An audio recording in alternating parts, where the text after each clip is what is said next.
Hello students. तो आज मैं इक्वेशन ऑफ मोशन सेकंड के बारे में बताऊंगा। ठीक है। इक्वेशन ऑफ मोशन सेकंड आप जानते होंगे कि x क्या होता है, ut plus half eighty square होता है। कहीं कहीं पे इसको s से डिनोट करते हैं। इसको मैंने यहाँ पे x लिया हुआ है। ठीक है। s भी आप लिख सकते हैं, बट ध्यान रखना ये वेक्टर क्वांटिटी होती है।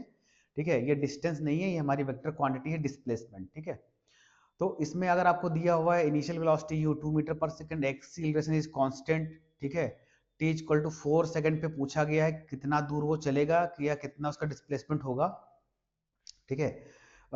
तो इसको कैसे सॉल्व करेंगे? अब ut plus half eighty square में रख देंगे सारी वैल्यूज, ये सॉल्व हो जाएगा। तो ये लेवल 1 की प्रॉब्लम हो गई। ठीक है।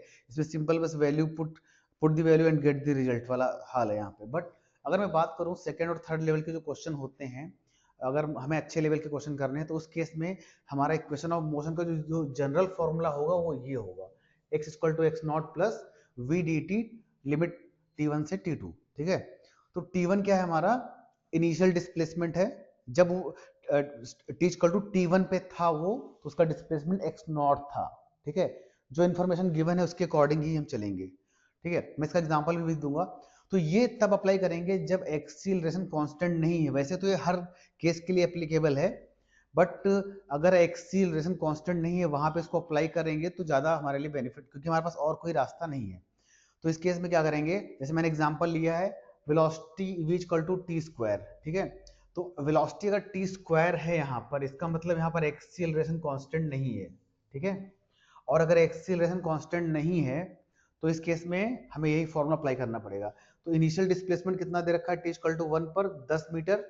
देखिए, अगर इनिशियल का मतलब होता है, अगर इनिशियल टाइम दे रखा है तो हम टी इक्वल टू 0 लेंगे, अदरवाइज हम initial time t equal to 1 लेंगे अगर क्वेश्चन में गिवन है। ठीक है।